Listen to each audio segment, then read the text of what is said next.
Gamers podcast, your podcast about anything mill or modern. It's been a while, folks, since I've done this intro.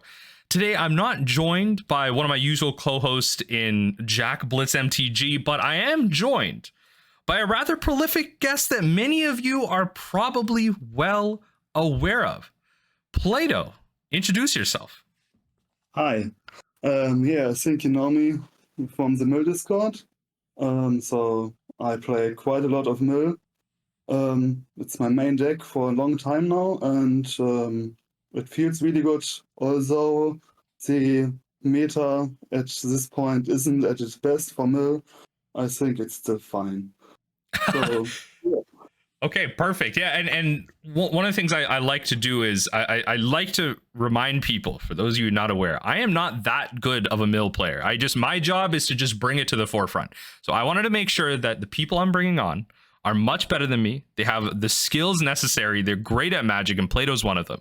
If you've seen Plato on the Mill Discord, just someone who's been 5-0ing, succeeding, doing so much with Mill, kind of mirroring the level that maybe even Tybalt's reached, but definitely a prolific player. So I'm happy to have you on, Plat1011.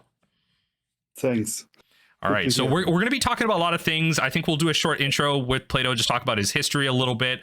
And then we're going to do a bit of a meta recap. It's been a while since we've done an episode. So where is Mill right now? What's going on? What are the top meta decks?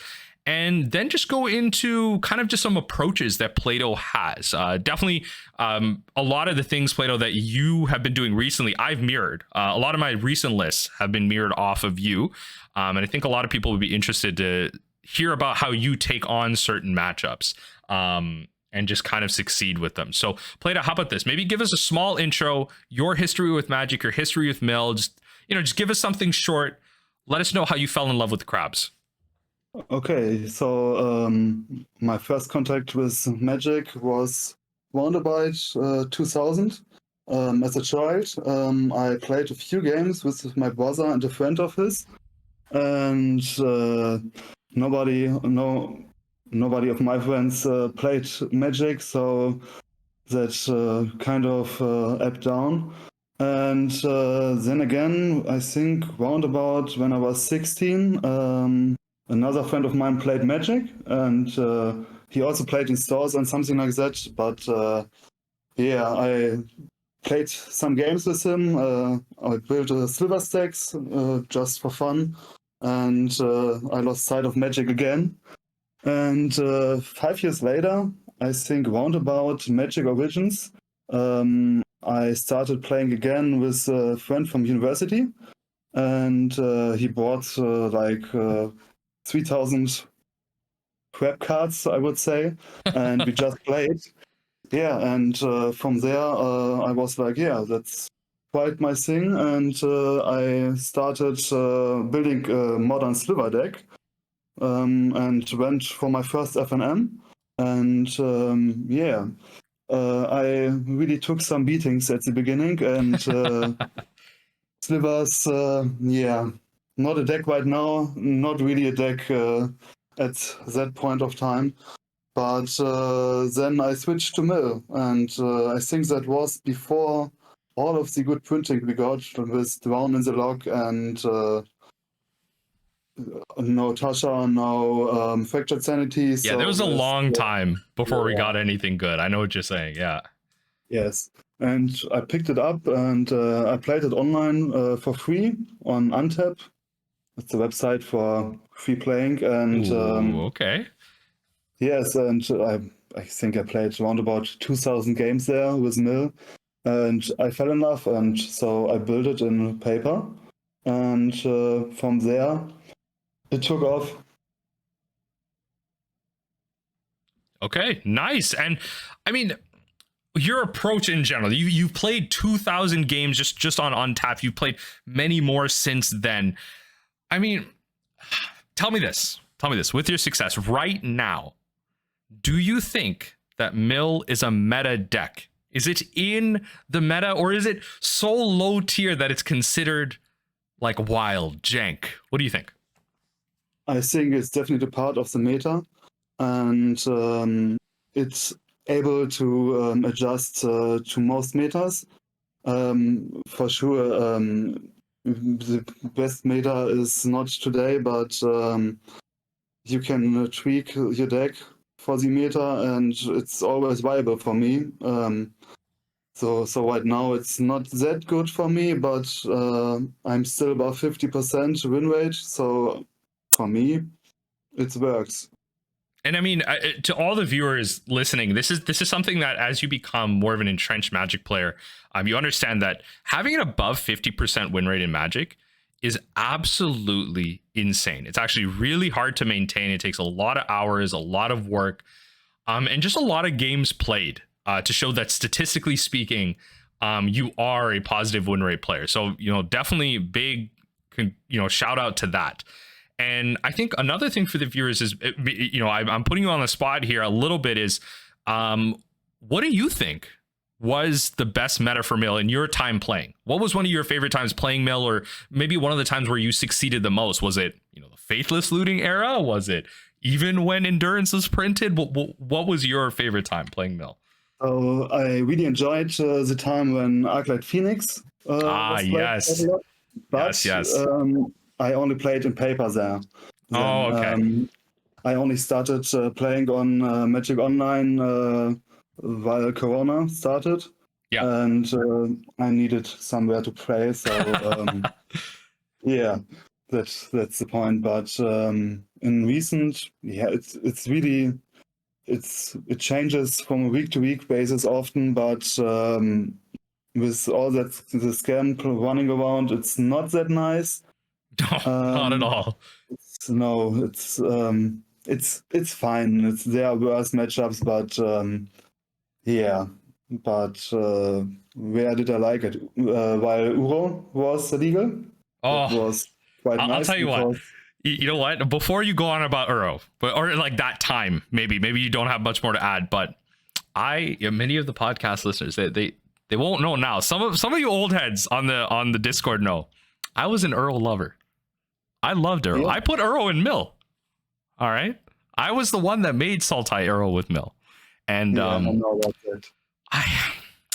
I'll tell you what, Plato. It was okay. I will still hold down to this day that Sultai, or at the time, now right now I don't know how to do. At the time, I'll still hold down that Sultai Uro Sultai Mill with Uro was the best version of Mill there was, because Uro was just a busted Magic card. Yes. It did everything the deck wanted to do. It beat Death Shadow. It gained you life on a recursive engine. We still played Mesmeric Orb at the time, so you could reliably escape it. It gave you more lands for your crabs. It just did everything. But I don't know if that is. I think it was more so because it was a busted card. But anyway, going back to your point, you enjoyed playing during Uro, or like that was just a favorite time of yours? During Uro, yes. I actually did not play it. Mm-hmm. Not because I think it's bad or something like that. It's just didn't fit my theme at that point. Fair enough. But the changes to the meta because of Uro are also a big point at that time, I think. Okay. And we're having all these discussions about your favorite metas, and I was kind of bringing up one of my favorite times playing Mill. So I wanted to ask you, with you discussing some of your favorite times playing Mill, I wanted to get into the weeds about your deck list, your style of playing Mill, and we'll probably go into some specific cards that I want you to talk about. But generally speaking, I think in recent times, you've kind of been the champion of playing Spell Pierce in the main board, and I will preface this by saying Spell Pierce has been played in the main board of Mill previously. It's just been a very hard card to generally get working, but the modern meta shifts with cards coming out, with Modern Horizons 2 cementing itself. So how do you feel about not playing Surgical main, which was historically been the kind of key interactive piece for Mill? You're still playing Extirpates in the side, to my knowledge. But how do you feel about that switch where Extirpates and that Surgical effect are now on your side, the Lobotomy effect, and Spell Pierce's counter magic in a kind of reactive interaction is in your main? How do you feel about that? Yeah, the one thing about Surgical main is if you need it, you really need it, but in a lot of other matches, you get it and you can't use it effectively. So, Right. okay, sometimes you get lucky, but it's often a dead card. It's like you starting with 6 cards instead of 7, Right. and that really hurts. And I think, you know what? I think what you just mentioned there is important. So a dead card, like what does that mean? And you know what? Feel free to correct me if you feel that I'm wrong. But what I wanted to say is with Scam being top of the meta right now, you even brought this up. It's a hard time with Scam at the top of the meta. Like having card disadvantage, which Surgical ultimately is. It's not affecting your opponent's hand necessarily. Yeah. It's not affecting the board state. It's not affecting their life total. It really is card disadvantage. And we've talked about this in previous episodes. And it's hard to have something like that actually be valuable. But you're right. When you need it, you do. And I find that the playstyle of Mill that requires surgical extraction is rather aggressive. It's rather greedy. It's very all in. You have to force a lot of things out, keep these hands that are all in on a surgical extraction and hope to find a key card. Whereas I find your version, Plato, with Spell Pierce, is really nice, actually. There are actually a lot of non-creature spells in the format, even in the creature-based decks. I mean, Merfolk is playing 4 forces main. Yeah. Spell Pierce is so good against that, right? Against a creature-based strategy that's just pure creatures, right? It's great. It keeps them versus Merfolk. One of the rare cases where I keep it in versus a tribal deck, but versus Merfolk. Yeah. 100%. So, I mean, what brought you onto Spell Pierce main? Like, why are you not on 4? Why are you on 3? Is it kind of just very like, does it matter to you, like not playing 4, or like what's the reasoning for 3 here? So I don't want multiple in the starting hand, and having 4 makes it more likely. So at first I started with 2, but I want 1 in my starting hand, so I went to 3 and stayed there for a long time. And I think I started playing Spell Pierce after I faced Murktide quite a lot. So is it Murktide? And such a good card against that deck. Yes, and then I began thinking about it, and the other point is that since MH2, the meta got a lot faster. So Drawn in the Log often comes down too late, or you need the extra interaction on turn 3 with Drawn in the Log and Spell Pierce backup. So yeah, I really like it because it's active, reactive, and you can also use it to protect the mill spells. Yeah, and I think one of the things that so I just want to clarify one thing before I address your comment on the meta getting faster. So you kind of said 2 things that kind of counteract each other, and I want to clarify that for the audience. So you did mention you're not playing 4 because you don't want it in your opening hand, but you did play 3 because you want it in your opening hand. And I believe what you're trying to say is that you don't always want it in your opening hand, but you need enough copies to have a really high chance to draw it. Because the card ultimately needs to get played, but it's not always best in the opening hand. Whereas a 4 of Fatal Push, generally, hitting Ragavan, hitting Delighted Halfling, generally a Fatal Push is fine in the opening hand. And I also don't want multiples of Spell Pierce. That's you know what? That's a very key piece too, because a very good chance you have one in your opening hand, you draw one. So yes, multiple Spell Pierces, you are correct. But I want to address the speed of the meta, and I think that's important with Spell Pierce, where it usually, and please tell me if your experience mirrors this or it doesn't, Plato, but do you find that matchups come down to 1 to 2 key interactions in the game? And what I want to highlight this was actually with Murktide. I'm happy you brought up that example.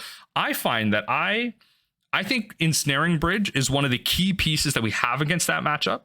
I find that if that card resolves, that deck can't do almost anything about it. Sometimes they'll have the Adventure Fairy, or they'll have an Otawara or a Cast in Fire from Lord of the Rings. So usually like 2 to 3 cards in the main board that can deal with it.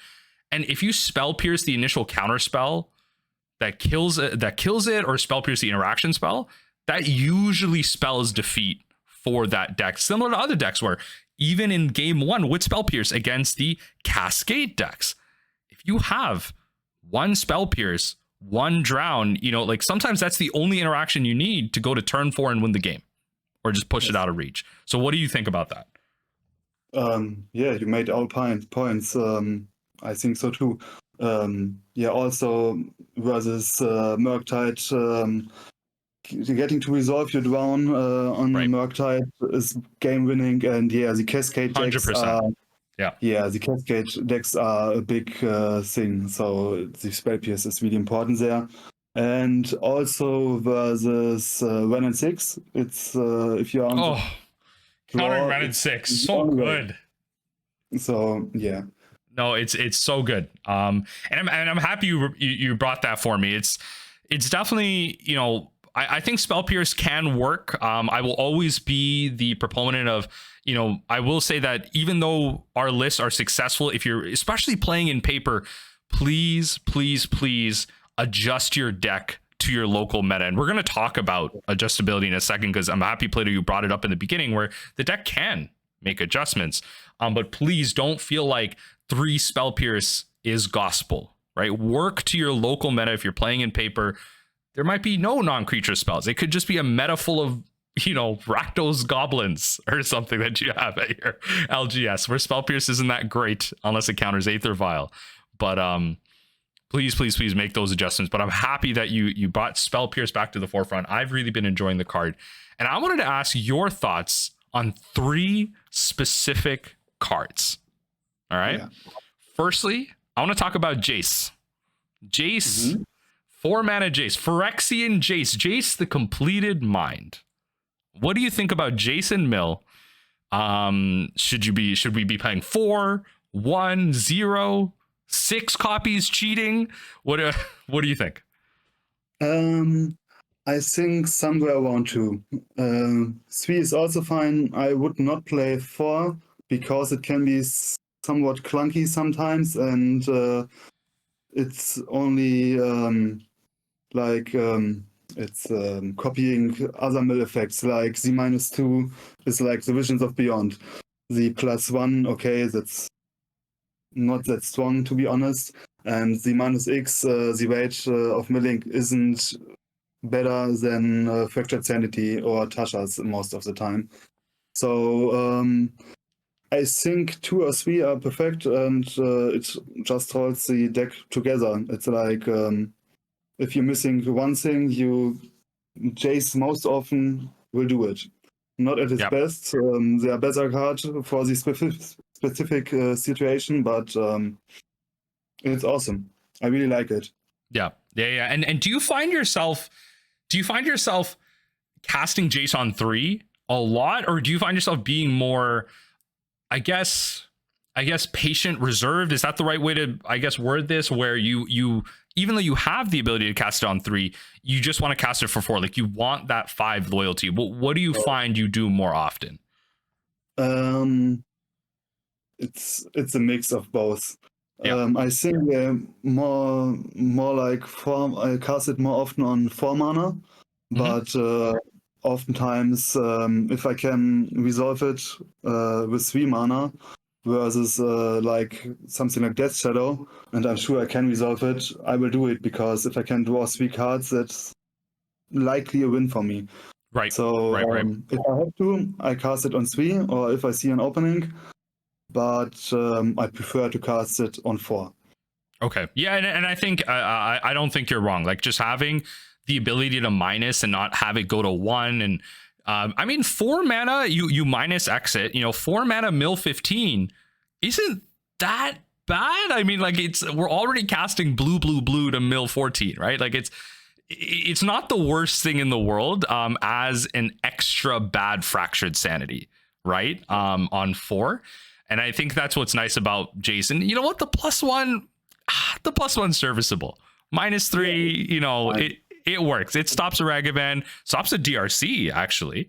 Yeah, it won me a game versus Scam. Sometimes, not often, but negating a Fury without a counter can be quite strong. And yeah, but in the end, most often I try to resolve it as late as possible. Yeah. Because it gets better with time. Okay, final verdict, Jace. Good card, bad card? What do you think? Good card, for sure. Good card, play it. Perfect. Okay, next card. Subtlety. Because you just touched on scam.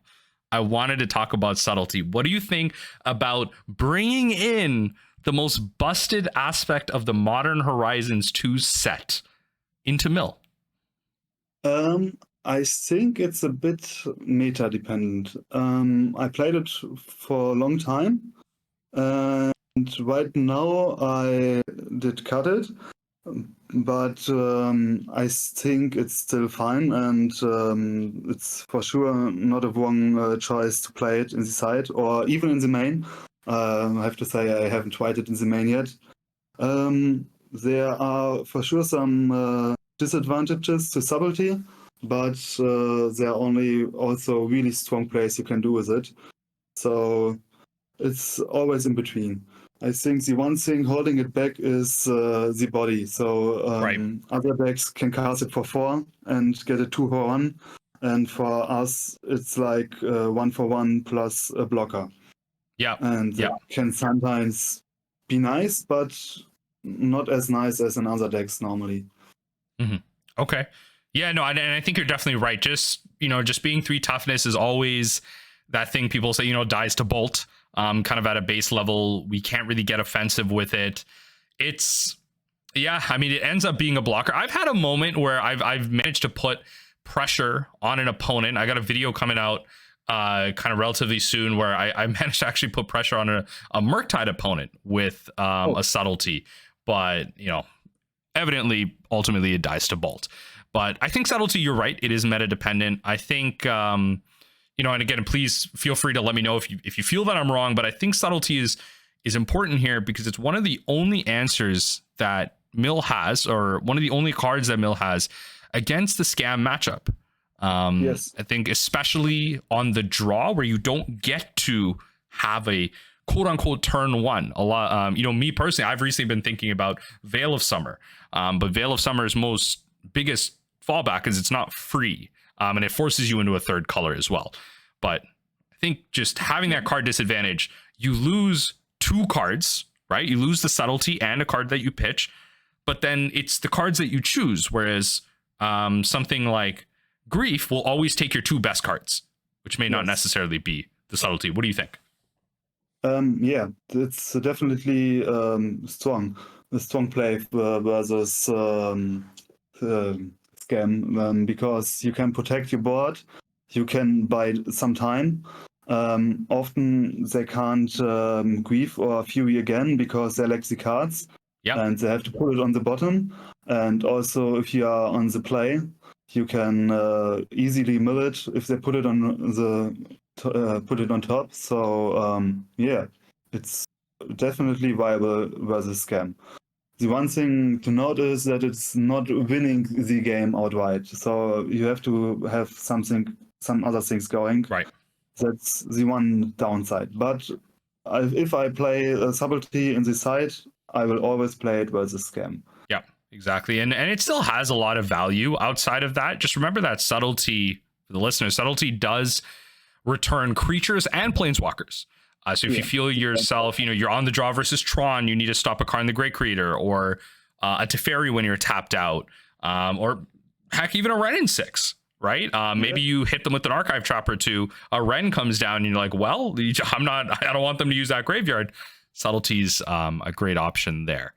And I think this is a played card. One thing I will say myself is, it's really hard to get copies of this card in Toronto where I'm at. What about you? Did you have trouble getting copies of this card in paper? No, we have like card markets. It's quite nice, and I'm happy that I bought my borderless foil versions of Subtlety a few months ago. They got a bit more expensive. Just a bit. I bought them for 40, and now they're roundabout at 60. Yeah. Much more. Yes, and I'm like, okay.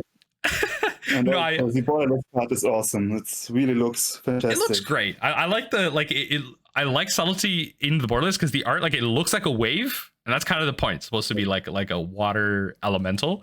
I like it. But I finally did manage to get my paper copies. They are gonna come from face to face at some point. But regardless, that's subtlety. So play it in mill. Yes. Yeah, for Okay. sure. I would say yes, unless you want to try other things like I'm trying Ethergast right now, and Okay. it replaces subtlety for me. And both have their upsides. And one point to make is subtlety also hits endurance, which is quite important for me. Yeah. Okay. Okay. I like that. I like that. Last card that I want to go over, specific card that I want to go over, and maybe we might touch on some other ones. Preordain in mill, the most recent unbanning in the modern format. What do you know what do you think about Preordain in modern, and then Preordain in mill specifically? So Preordain in modern in general is quite a strong card, in my opinion. It's hard to evaluate because it's like accumulating value, and it's not like, Preordain wins the game. It's more subtle, but I like it in mill. But I think it might be best not to play it in mill. But it's hard to evaluate. So right now I still play it, and I tried it quite a lot. And there are some upsides and some downsides. And with the shape of the meta right now, it seems to be that it's not worth it. So, but just slightly. So, still not sure about that. Yeah. But yeah, what do you think about it? Yeah, I think so. You're not wrong. I actually agree wholeheartedly. It's very hard to evaluate in mill, and then even in modern, it's hard to see because we don't exactly have the gift storm deck around, because people would historically think about it in storm because you want selection, and decks that want selection, maybe not card mass. So the idea of in older formats playing something like Brainstorm along with Preordain, whereas Brainstorm is card mass. It's not really selection. Unless you manipulate things, but Preordain is selection, being that upgrade from Serum Visions. And I think that, sure, there's the blue decks using Preordain, but it's hard unless you're a proactive deck or a deck that wants to look for key pieces. Because when is the right time to play with Preordain? I think it kind of works for mill in the sense that, okay, I don't mind top decking it. It's one, so it's actually not that hard to cast on curve, but when is the right time to play it? Like on turn 2, sometimes you just want to drown or cycle a Fractured Sanity. And then on turn 3, you want to Jace, Tasha's Fractured, maybe Fractured, but Ensnaring Bridge. There's so many things that you want to do on 3. Field of Ruin, Archive Trap, which I guess you could preordain at that point too. But I'm playing Preordain right now. You have to play less lands so you can have greedier keeps. But I don't think I would mind going back to not Preordain, right? I knew, and this draws me to my next point. I shaved a Visions of Beyond. I am historically a lover of Visions of Beyond. I have a love letter to Visions of Beyond on the channel. I have this video a while back that came out saying Visions of Beyond is probably the single best card, if not one of the single best cards the deck has. And here I am shaving a copy. Visions of Beyond versus Preordain, Plat1011. What do you think? So Visions is for me, it's the best card in mill. I think if I think about it, I can't remember a game in the last year where I cut them after sideboarding. Maybe there are some matches where I should have, but for me it's one of the cards that makes mill, and it's also just makes so much fun drawing 3 with Visions and drawing another 3 with Visions. You drew off Visions and chef's kiss, or starting hand, 2 Archive Traps plus a Visions. It's beauty. Yeah. These are the games I want to play. And you know what? I think this is actually a good transition point. I'm happy we brought it up this way. So I found that when I sideboard out Visions, even before Preordain, my idea for siding out Visions actually came from Tybalt, and not specifically Tybalt because the language barrier and everything. I've kind of observed Tybalt from a distance. I've had other players that actively watch his channel and kind of observe more closely, where Tybalt will actually board out Visions when he brings in all of his graveyard hate. So, more so back in the Faithless Looting area, but you could also see it against Living End, where you bring in maybe your sideboards and my sideboard right now, 4 extirpates, 4 Soul Guide Lanterns. In that matchup, you may find that you don't really get an opportunity to cast Visions for 3. So you side out the Visions to keep, your Soul Guide Lanterns. If you use one, their graveyard's gone. You draw another one. Like, Visions has the same purpose as Soul Guide. Soul Guide can just cantrip for 1. So I don't know. What do you think? That's where I would side out Visions. So you aren't wrong for sure, but I still like it. It's not drawing 3 that often, but I can also use it to force an enemy endurance while they are tapped out, something like that. So they have to endurance in response or they lose anyway, like that. That's a pretty good bait. Yeah. Something like that. And or just to finish the game after I took out the Living End and endurance, and I just need the little bit of extra gas. And in the worst case, it's still a 1 mana cycle spell, so it's still fine. Yeah, like a bad opt kind of. On a quick side note, how many games have you played against Living End where they've actually still continued to play the game after you've taken out the Living Ends? Like, have you had to deal with like hard casted 5 mana creatures, 6 mana creatures? Like, how was that for you? Happens quite often, actually. Yeah, it's still winnable. At the point, they still have endurance most of the time, so they can buy a lot of time. But most often I win these games. So I sometimes lose to the beatdown plan, but that's most often because of endurance. So yes. Yeah, no, it's like it's weird, right? Like, there's some creatures in there that are, and I'm quickly bringing up this aside because there's some creatures in there that do some crazy stuff. Like Oliphant out of Lord of the Rings gives like another creature +2/+0, and then like you have something like Generous Ent, which is actually like, I mean, just being 5 power is actually really nice too. Like, Waker of Waves is actually pretty decent. Creatures your opponent control, like you discard, it's a 7/7. I don't know. Anyway, there's actually like the threats in Living End don't just cycle; they actually hit hard. Yes. So I think most games I lost versus Chartless Agent, Endurance, or Curator of Mysteries. Down. Yeah, flying 4/4. Yeah, sometimes you're not wrong, but you think about what older Magic players talk about, and sometimes just like a combat trick and decent stats, that's all you need. You don't need fancy words like medicine stuff. Like, it's just also, 100%. Okay, so going along that Tibalt train, so talking about how Tibalt, how he sideboards out his Visions, I wanted to talk about what you think about I guess like Tibalt's list in general. Like I find that the Discord has recently got into this. It's not discourse. I don't think there's hate. I think there's like a misunderstanding of Plato's list versus Tibalt's list. Plato is 5-0ing everywhere, and I can understand Plato because Plato speaks English, is active in the Discord. But you have Tibalt, who's this mystery, this international player who doesn't necessarily speak English but does really well. So we can't really understand his strategies. They're so different. What do you think about how Tibalt plays the game, boarding up to 64 cards, 2 Ghost Quarters in the side, and versus how you play? Whereas I love your list. I play them actively, and again, as I mentioned, my list is curated with yours. What do you think? Yeah, let's start with Tibalt's list, I think. I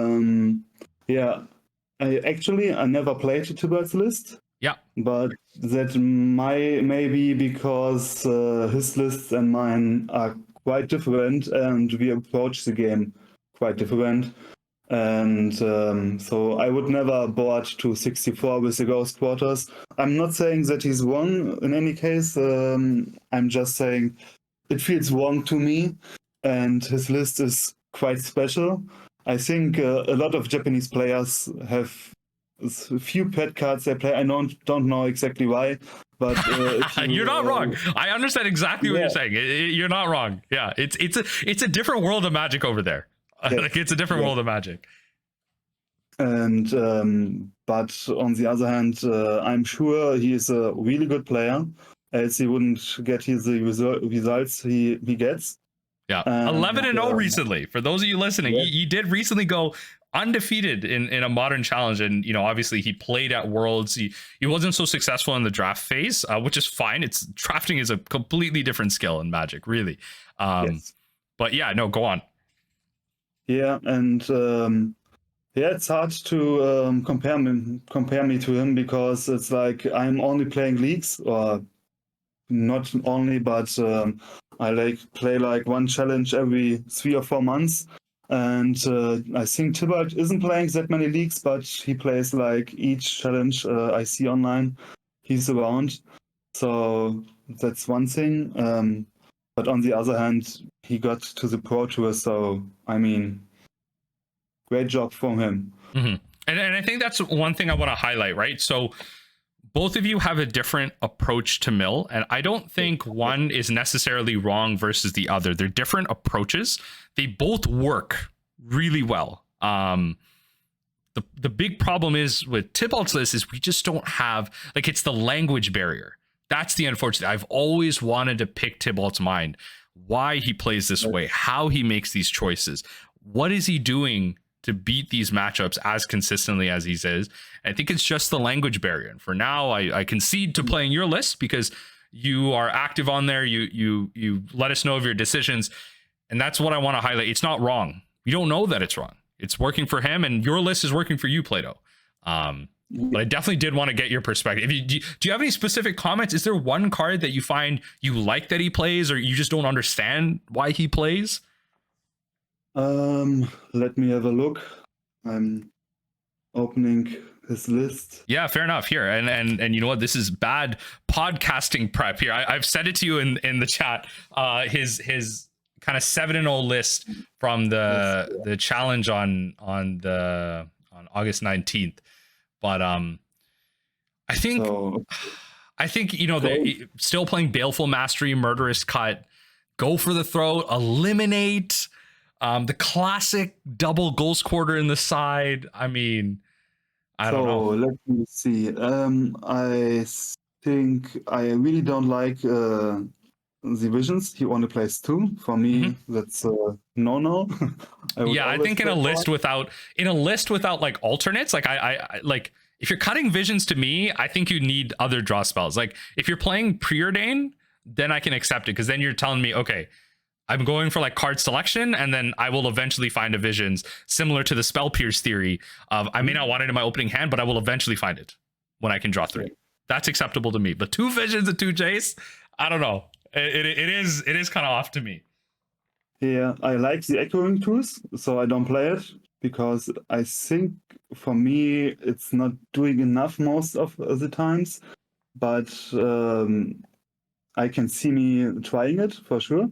I'm not a big fan of Baleful Mastery, but on the other hand, I've never tried it. So for me, the card disadvantage in form. So if I want to cast it for 2, they get another card. That hurts quite much. But being able to deal with Planeswalkers, I think if you don't play Spell Pierce, you need it, I guess.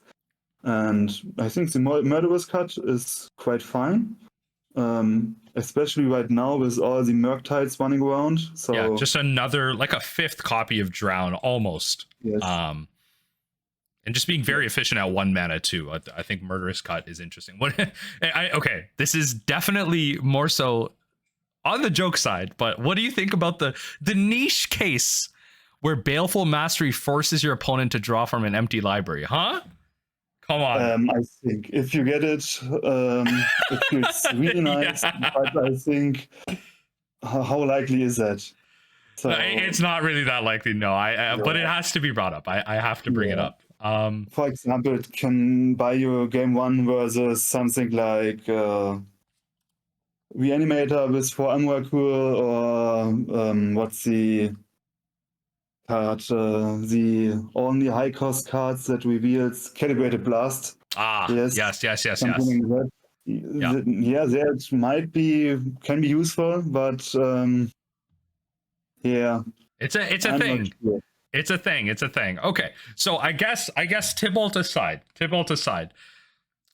some of the things that I want to really pick your brain on, right, is the modern meta in general and your approaches, right? So maybe, we've talked our specific cards, we've talked our back and forth about our lists, but what do you think about where the modern meta is right now? Do you think it's in a healthy place? Do you think there needs to be a banning? Do you think it's fine? And then we'll kind of evolve from there. So I think it's still fine. Yep. But I see some problems with cards like Baumaster and the Wing. So I really don't care personally about the Wing because it's not that good versus Mill. Baumaster is, but I think it's fine for Mill. Yeah, I'm not sure. So Scam is forcing a lot of decks to go more mid-rangey right now. That sucks for Mill. Yeah. But I'm not sure if it's in a bad spot. So I think a lot of people hate playing against Scam. I don't really get that. I think, okay, for me it's fine. It's okay. It hurts to get double Thoughtseize turn 1, but it's fine. It's not happening every game, and I still have outs. For me, Scam got only worse because of like Croxa and Sheoldred that's played since the Pro Tour, and that makes the game a lot harder. But I think in general it's still fine. So yeah, and Croxa historically has just been such a frustrating card to play out of mid range or black red X decks. And Sheoldred, wow. I mean, Sheoldred, the terror of standard, for what it's worth right now, just showing its face in small ways in modern right now. Yes. I mean, I'll tell you what, my take on the metagame right now, I've said it in a recent video. I think I wish Fury was banned. I wish that was the card out of the metagame that was banned. I think there's too many creature decks being oppressed by Fury. I think Fury is too easy of an option that even the 4-color decks have against creatures. I do recognize the fact there are cards like Ragavan that do gain a lot of points if Fury is gone. Yes. But I think opening it up to creature decks does provide a little bit more. Decks, all the tribal decks get so punished by Fury, and I really like tribal decks, so I don't enjoy playing against tribal decks as a mill player, but it's part of Modern for me. And the only really viable tribal deck right now seems to be Merfolk and maybe Goblins, but I haven't seen Goblins for quite some while now. Yeah. It's probably Goblins just because of the fact that you have a combo, right? So you have a way out, and I think that's really what it is. There's the rare humans decks and the 5/0 dumps, but the mono white. I mean, I think the closest thing to a creature deck that you'll see up there, I mean, Merfolk I think is seeing an uptick just because of the recent Pro Tour performance, but I think the closest deck to a creature deck I think we'll see is probably Domain Zoo. And even Domain Zoo is like, calling it Zoo is kind of loose too, because let's be honest, it's a deck that supports Lightning Bolt and Tribal Flames. Like, yes, it just needs 1 or 2 combat swings to get you low enough to where Tribal Flames or 2 will win. It's kind of copying out of the Zoo mentality. But that's my salty take on Tribal Zoo. Yeah. I think there's another creature deck in form of the Samwise combo. Yeah. Okay. That was popular for a few weeks, and now I'm not really facing it. Yeah, so, I mean, those like, it's like green white X. You know what I'm talking about? It's like the Selesnya or like green white black decks that have historically had these combos. Like we've seen Heliod combo. We've seen Coco lists, and I mean the Samwise combo is playing Coco as well, like, and Devoted Druid. It's just those. It's just the color pie. I find that Selesnya, and please, let me know what your take on this is. I find that Selesnya has been fighting so hard for relevancy in Modern for years. Yes. It's like the minute, what's that 2-mana creature? It's excuse me, it's green and white. Voice of Resurgence. The minute Voice of Resurgence got bad in Modern, like Selesnya died. Like Coco decks have been trying so hard to fight back the minute that card. Yeah, or Night of the Reliquary. I still hear people talking about it and wanting it back, but it just got outpaced by all the other threats. Yeah. And I mean, I think like a lot of them, I'm happy you bought a Knight because that's a pretty good combo out of that deck as well. Like, I think a lot of them are just forcing the One Ring to do anything, right? Like the deck's big upsides is like a lot of them, they can efficiently play the One Ring, right? Because you have a little bit of ramp. Like sometimes you can get out the One Ring on 3. And they have Endurance. That's like kind of, those are their big callings. And sometimes you play Coco, but like in a world of Force Negation and mainboard Spell Pierces, I don't know, like, is Collected Company really, what do you think, is Collected Company ever going to make a comeback? I think so, but only because creatures are going to get better, and so is Collected Company. So I really like Collected Company, but maybe it's not because it's just too expensive. I mean, 4 mana for 2, I mean, okay, so on 4 mana, right? Like, because I'm kind of picking your brain about Modern in general. Is Modern a turn 4 format?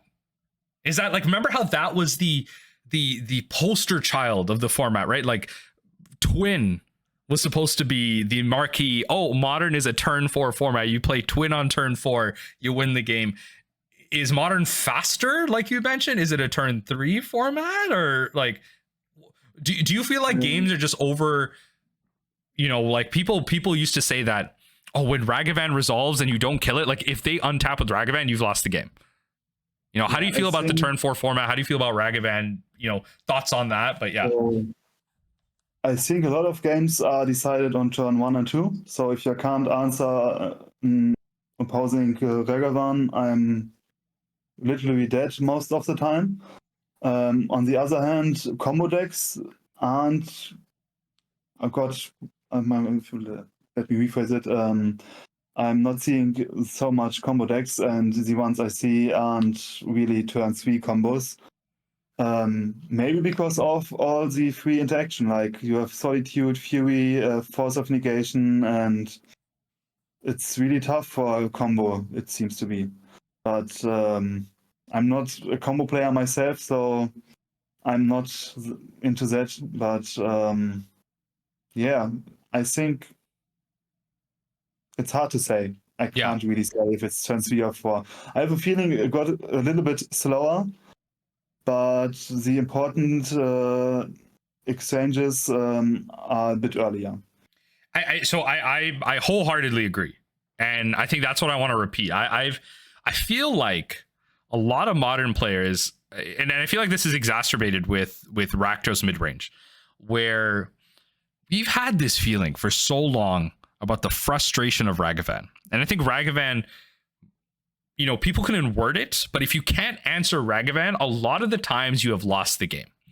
That thing will attack you, it will take your top spell, and the ramp is so big. It's so hard to like get through to people. Why, like, that extra mana on turn 3 or turn 2 is insane.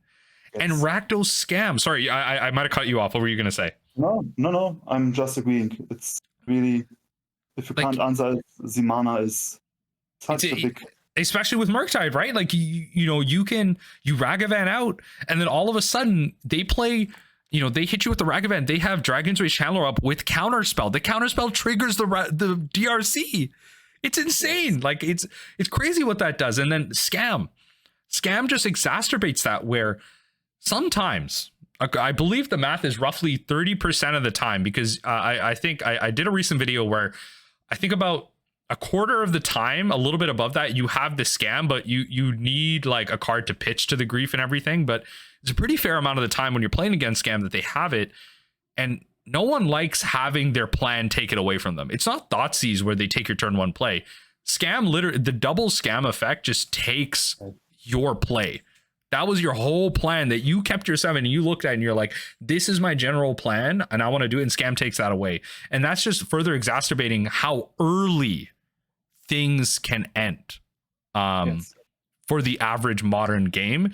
And I think people aren't vocalizing that to themselves, like how fast modern really has gotten, and how the other decks like Jund Saga, 4-color Omnath, decks like this that fight to slow it down. Like the whole point of their deck is to say, I need to slow you down until I can have my plan. It's almost like two ships passing in the night, but like someone throws a Molotov cocktail at the other person, you know? Like it's just a quick little stop.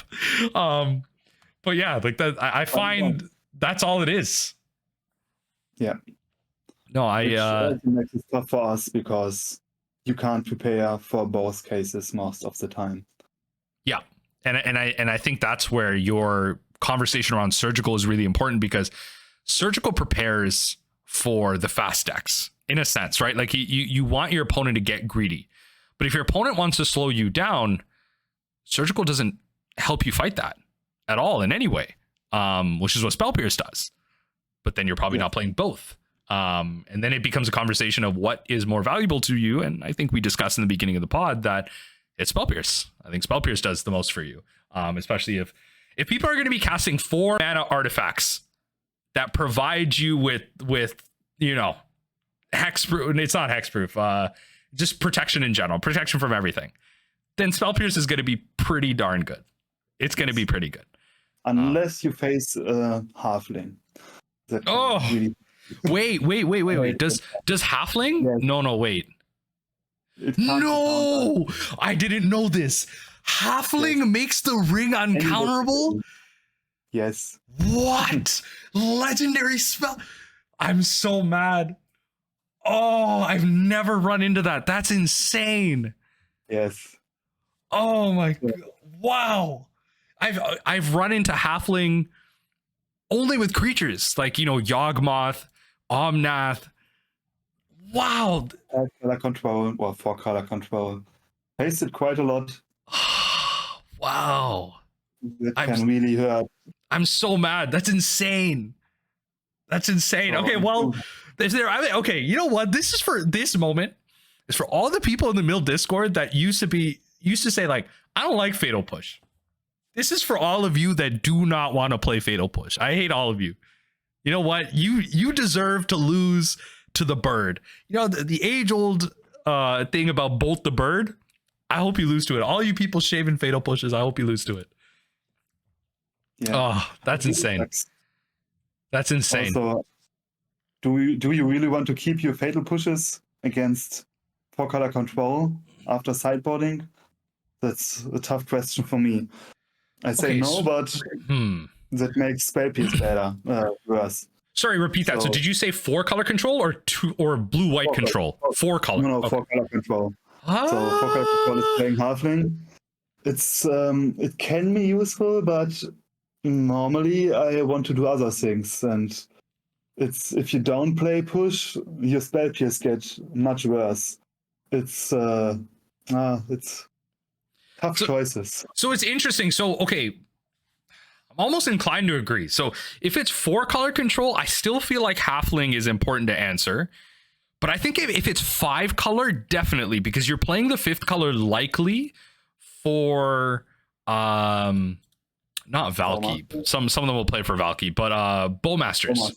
Yeah. In that case, I would push it for sure. Yeah.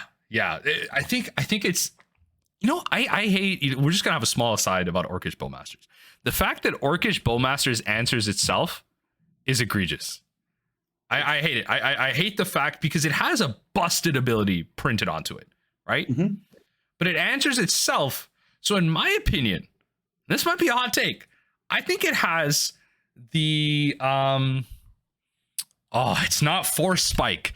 What's the Phyrexian version of Force Spike? I'm so mad I'm not remembering this. Mental Misstep? Yeah, I think it has the mental misstep problem almost, Yes. and not in modern. I think it has it in Legacy. Over 50. At least it costs mana. Say that again. Sorry. At least Bowmaster costs mana. Okay, so you're not wrong. You're not. Yeah. Hold on. I don't want to equate the two directly. I just want to say that it almost necessitates, like, what for those of you who aren't aware, a lot of you are probably modern players listening. But the card itself being Phyrexian 1, free to counter a spell, right? To counter 1 mana spells, right? It like in Legacy and hyper efficient formats where you're playing cards like Delver and Lightning Bolt and just cheap stuff. If one player played the card, then the other player had to play it to counter that spell. You see what I'm saying? And it's kind of like Orcish Bowmasters, where if one player plays Orcish Bowmasters, you have to answer your opponent's Orcish Bowmasters with your own. And that's all Legacy is right now. And I do not want Modern to become that. I do not want Modern to become that. Do you think Modern is getting to that point? Do you think Orcish Bowmasters is going to take over this format? No, I don't think so. I think one with Brainstorm, for sure. Without, no. So I think the problem is in the duality of the One Wing and Bowmaster. Everybody plays the One Wing, so everybody plays Bowmaster. That's a bit of a problem, I think, because before, if you think about it, before the One Wing, there weren't that many dwarf spells. So consider, and okay, Misha's Bauble, and I can't think of any else right now, but I'm sure I'm missing some. But yeah, Okay. I would say let's hope Wizards is selling his print run of Lord of the Rings soon, which won't happen because they will print it again on Christmas. And yes. Yeah, hey, for those of you unaware, that Christmas run that Plato just mentioned, we are getting more unique cards. There are still cards in Lord of the Rings that have not been released that will be released with that Christmas print run. Just putting it out there. We're getting more. We're getting way more. All right, so Lord of the Rings is an evergreen set. Yeah, it's coming back. It's coming back. Yes. So I just want to hone out some ideas here, and then maybe we can slowly end off the pod. I do want to touch base on some of the things that I know people would want me to ask you, kind of outside the modern metagame here, the aside we had. Some of your takes on Mill. So I just want to get some of these general questions out there. 3 things. What is your favorite matchup in the or maybe your favorite matchup or your favorite 2 matchups in the modern metagame right now that are easy or that you find a very skill testing, whatever it might be? So I really enjoy playing versus Tron, but that's not because it's hard. It's just because it's remembers me of the early days of my mill. Yeah. It's just awesome playing against them. And I also love playing versus Living End, and I think we are favored in that matchup, but we aren't certain to win. Yeah, so, it can get tricky. There was times when and this was before Lord of the Rings. This was before Lord of the Rings, where the Living End player, I don't know if you remember this, was actually playing 3 copies of Living End, which made it a lot harder to surgical, because a lot of times they might have one in their hand to pitch to a Grief, and then there's only 2 left in the deck. That's actually really hard to mill over in terms of percentages. It's actually a pretty hard deck to contend with for a while, but yeah. Yes. Yeah. Yeah, I enjoy that really. A matchup that I don't enjoy, but when I win, it feels quite satisfying. Is Rhinos. It's really good against them because there are so many different parts and so many plays that differ from match to match that it's just rewarding for me winning that matchup. even losing sometimes, it's also okay. But it's really tough for me. Maybe some other people are better in that matchup. Maybe I'm doing something wrong. But yeah, that really sucks for me. I find that the Rhinos matchup is potentially just the poster child of where Modern has gone. Because you're right, Yes. it has so many alternate plans and methods of winning. Like it has Rhinos, it has Murktide Regent, it has pitch elementals, it has bolts sometimes. Like it's a soup. It's like a very frustrating soup of things. Yeah. Yeah, no, you're not wrong. It's a very frustrating matchup. But I guess you're saying that like you do find enjoyment when you win. Which is it's nice. It's like a puzzle to solve. Yeah, that's it. What do you think? So outside of Rakdos Scam, what do you think are some of your worst matchups or decks that you find frustrating to play against? Maybe that like are almost impossible to win or just something like that. Everything with 4 Emrakul in the main deck, Oh, stop. especially with my list. So in that case, I wish for my main deck surgicals, but yeah. Also tough are tribal decks in general. Yeah. It's beatable, but it's tough and really hard. Okay, Rakdos Scam isn't that bad. I think they are still favored, but they are worse. But I can't think of any. Give me a second. Let me check the meta. Yeah, I know. Fair enough. There's a lot of decks out there. I mean, like Titan is obviously favored. I think Yawgmoth is favored for us. Living End, I would say so. I think Rhinos is closer to 50-50. Dimir Control, I'm like, what do you think about that matchup? That's like a relatively newer deck, you know? Yeah, I haven't played it that much, but I won most of the games. Yeah. But we can still lose. So an early Murktide with protection can really spell doom for us. I mean, it's a weird one, right? Yeah, like it's Orcish Bowmaster's the One Ring, and then it just kind of protects Murktide Regent and Shieldred. Yeah. Yes. And so I'm on the MTG Goldfish meta website right now. So Rakdos midrange, also Scam, Footfalls we had. Mono Green Tron, easy. Burn. I faced quite a lot of burn recently. But for me the matchup is quite even. It's a bit draw dependent, but I enjoy that too. The 4-5 color Omnath decks are favored for us, I think. Unless we don't get to extract the endurance. In that case, that can be tough. Hammer Time is good for us.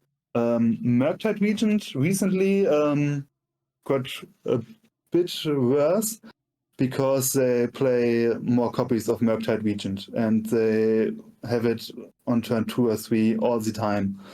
And they also play the Force of Negation, which sucks because before, okay, you are tapped out, I have 3 mana, I can stick my bridge, and now they often have the Force of Negation, which is quite punishing. And their deck also got a bit more heavy on the CMC side with Subtlety in the main and the Lord of the Ring Land Cycler, Lorien Revealed. And so not that good right now, but still winnable. Okay, Hammer Time is an easy win normally. Living End, I think we are favored. Yawgmoth is a little bit favored for Yawgmoth, in my opinion. Okay. But yeah, it really depends. It's tough to say. So without endurance, they just lose. But with the addition of Bowmaster and also the endurance and the combo package, it can be tough sometimes. And don't forget to avoid Grist. Such a beast. Grist is like, okay, before we head into our kind of final section, before we start ending off the pod, I want to like, Grist is one of the like the weirdest rules enigma cards I've ever seen. Like, just because it's a creature in every zone other than, you know, the battlefield, it does wildest things. Like, you can't duress it. You like if you like one of the recent cards out of Wild of Eldraine, I just posted a short about this, but Agatha's Cauldron lets you exile it from your graveyard, and then it gives your +1/+1 creatures like loyalty abilities. Like, yeah, I know, that's just so awesome. It's so wacky. Yeah, like it's so wacky. But I mean, speaking of recent additions, I just brought out Wilds of Eldraine. This is gonna be a short one. We talked about this before the pod, but Plat1011, is there anything coming out of Wilds of Eldraine that you think is good for Modern Mill? No. So maybe I missed something, but no. That's it. End of the pod. That's it. End it off. No, yeah. There's one card I think is interesting, but I'm sure it won't make the cut. It's the one with a generic and a black for the adventure part. Target creature gets -3/-3. I hope I'm correct. And the other part is the 7 mana reanimate. Oh yeah, the black and yeah. I know exactly what you're talking about. You know what? Just keep going. I'm gonna find it right now. I literally, I was just thinking about this too. Mana value equal to 7.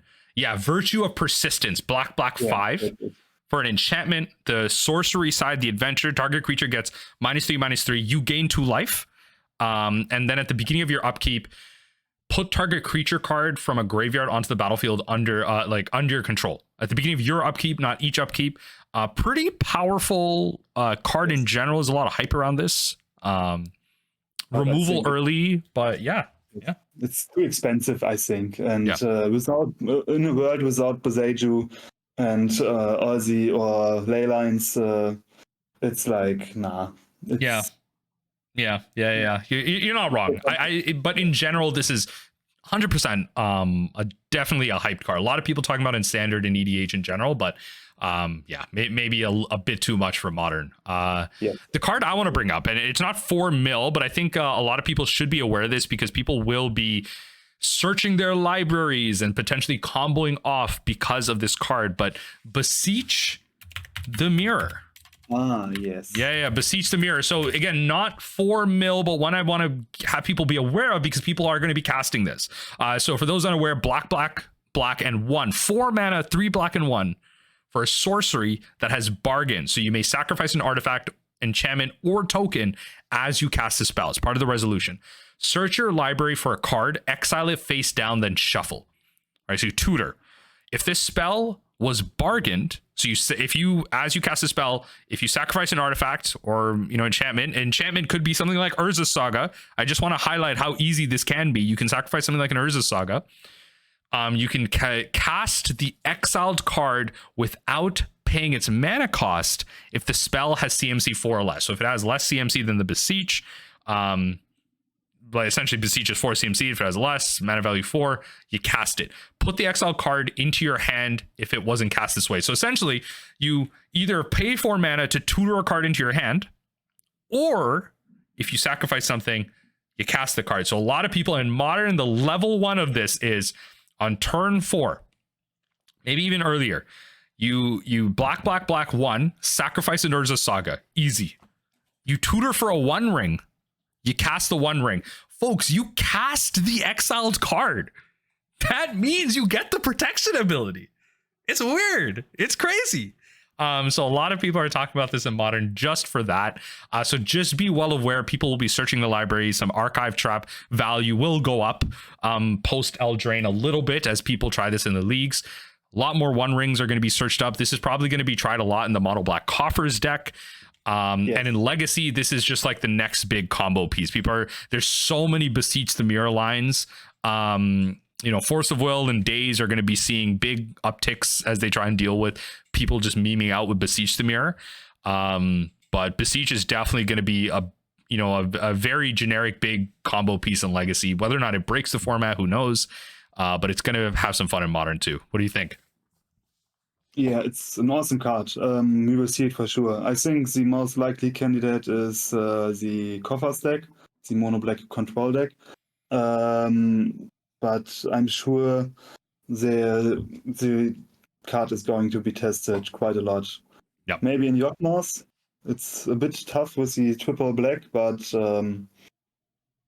I think it's going to see play. Yeah, even in Yawgmoth, there's that they used to play. What was that skeleton? It was like black, black, black for like a 3/2 that entered tap. Do you know what I'm talking about? And then they would like flicker it. The undying creature that drank life. Yeah. And even that was like really hard for that deck to cast. It was like really awkward. Yeah. So Beseech is a potential because Beseech does, if you bargain something, notably you can't bargain a creature, folks. You have to bargain a token, artifact, or enchantment. So there are ways in Yawgmoth to do that, but you can't just bargain like an undying creature for value, but you can cast a Yawgmoth off this. So there are like valuable things. You could Beseech for a Coco. I don't know. Go crazy.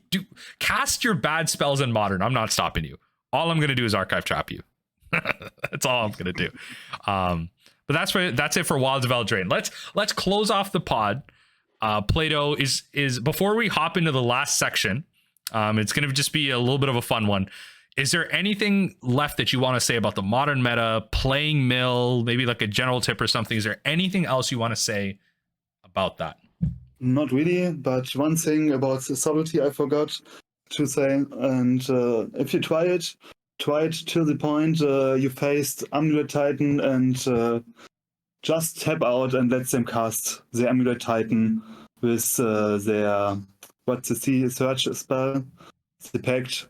Oh, the pact! Yeah. Oh no! Good. Don't do it to him. It's so good. Sometimes I play extra badly just because I want them to play it, and it works. It's so nice. You heard it here, folks. Plato is a premium troll. That is great. I love that.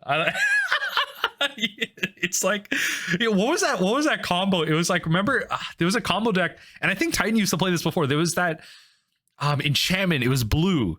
I think it was Hive Mind that force, if you cast a spell, it forces your opponent to cast it. So it's kind of like your opponent's now feeling bad for casting the pact. You bounce the Titan and they're forced to pay for it with like nothing. Oh, that's great. That's beautiful. Yeah, I love that. Can't do anything about it. Yeah. I mean, chances are if they have 6 mana, they can cast it, but still, I mean, they have to like tap out for that, right? Like on their upkeep, they have to tap like 2 to 3 lands just to get that going. That can set them back a lot. So definitely a funny play. But all right, so heading into this last section, I want to talk about some non-magic, Plato. Talk to me about something you're doing right now. What's a book recommendation you have? TV, movie, something. What are you doing outside the world of Magic? Going out for walks with my dogs. Yeah, that's enjoying nature. That's a very good, responsible thing to do. I wish I had dogs to do that with, because that's exactly what I would be doing. 100%. Yeah, what am I doing? Watching series, working, studying. Everything a bit. Don't play too much Magic like I do. Now so as long as it's a healthy addiction, if it's one you can control. Yes. But yes, don't let Magic consume your life. 100%. Yes. Are you have you ever delved into other TCGs at all, or like? Yeah, actually, before I really started Magic, I played Hearthstone a bit. Oh wow! Okay. But that got a bit boring with the time, and yes. When did you play Hearthstone? Did you play it from like the beginning? Did you come in like somewhere in the middle, or? No, from the beginning. When it really, I don't think I played the beta, but when it got released, I played it for maybe 2 years, and then it got boring, and I never had that problem with Magic. So sometimes it gets boring playing Mill and Modern only. And then I just switch to Pauper or drafting. There are many ways to enjoy Magic for me, and it's definitely my main hobby for quite some time now. But I try to keep other things in mind and Okay. not spending all my time. See, with folks, Magic. this is exactly what you need to do to succeed in Magic. Can't let it consume you. Play it with patience. Have some diversity and come back with the fresh mind. I like it. That's some good advice. Yeah. I also play worse. If I play like Magic nonstop for a week, at one point I start playing worse because I'm not seeing anything. I'm playing on automatic mode, and yes, take breaks. It's really important. Yeah. And I'd also say, like, sometimes, like, don't feel like you're just really, like, try other formats. I know that, a lot of people, especially myself, like, just playing one archetype can get really, really crazy. It can bear down on you, especially an archetype like Mill that's never really like tier 1. It can be really tough if you just play a lot of games of Mill. I would highly recommend trying out other formats, other games. Yeah. Like, let your mind occupy itself. If you feel like you need to get a win or do something, work through that with yourself. You don't always need to be winning. You just need a different perspective to come in and stay fresh. Don't let winning be the only thing. Mill's not the archetype for that. For example, right now, the Vintage Cube on Magic Online, it's really nice. It makes a lot of fun, and I enjoyed my 4 drafts so far. Yeah. Yeah, as a non-limited player, highly recommend Vintage Cube. It's I actually really enjoy watching Vintage Cube a lot. I don't draft a lot, but really enjoy watching Vintage Cube. You can do some really funky things. I mirror that 100%. Please go try Vintage Cube. You learn so many different things you would never learn with Modern Mill. So drafting really helped me being a better player. Yeah, no, it's really good stuff. On my side, I will comment on the Hearthstone bit. I actually was a person that adopted Hearthstone early as well.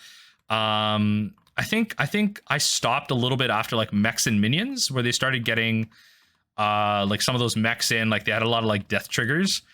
Kind of that's kind of where like the randomness in the game started. A lot of the RNG kind of started, which is what a lot of people would quote as the downfall of Hearthstone. But I enjoyed it a lot then too. The Hearthstone was truly a revolutionary kind of digital CCG, I guess. Yeah, TCG, it's not really tradable, but yeah. Yeah, but yeah, it's the same. I also think that it was quite good for Magic because, like me, I started it and I wanted something more sophisticated, and there's only Magic, to be honest. Yeah. There are other TCGs, but they are quite small, and if you really want to play in paper, Magic is the way to go. Yeah, 100%. The gathering is unmatched. My recommendation, I'll follow along with the whole kind of digital trading card thing, but right now my outside of many other things that I'm doing, my card game addiction truly is Marvel Snap.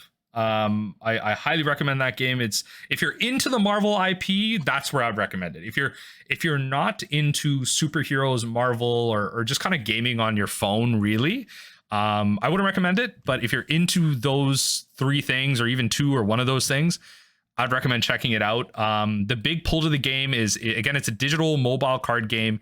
Games are roughly 3 minutes, like 2 to 3 minutes. They're really quick. It's really, like, it's actually a really skill testing, challenging game. It's one of those things where decks are like 6 cards. That's how big the decks are. And the way the game is formatted is percentage wise, you will almost always draw the primary plan of your deck. And so what you're asking yourself is my primary plan sometimes executed in a different way better than my opponent's primary plan? So it's fun in a lot of ways. There's a lot of interaction. It's not just aggro or whatever. There's a lot of like control and mid-range. It's really fun. So I'd highly recommend people check out Marvel Snap. But yeah, the game's it came out late last year. It's improving every day. Card acquisition is still a little iffy, but it's gotten better. But yeah, that's my recommendation. Sounds good. But yeah, okay, Plato, thank you for joining us for the 14th episode of the Mind Grinders podcast. Everyone that's listening, thank you for watching, or if you're watching it on YouTube, if you're listening it on your podcast app, thank you for joining us. And I mean, I'm happy to be back on the pod. I don't know how regular we'll be making the episodes, but I really wanted to kind of hop back in and pick some brains on Modern Mill. Thanks everyone for listening. I've said that maybe the second time at this point. I'm just gonna end it off because I don't think me and Jack ever figured out how to end off these podcasts. So we're just gonna say bye. Plato, I'll let you give your au revoir. Yeah, thanks. A big thank you to the community because it's such a wonderful community, and yeah, not much to add. Okay, all right. Bye everyone. Happy flipping libraries, and I don't know. Enjoy some Wilds of Eldraine. Later.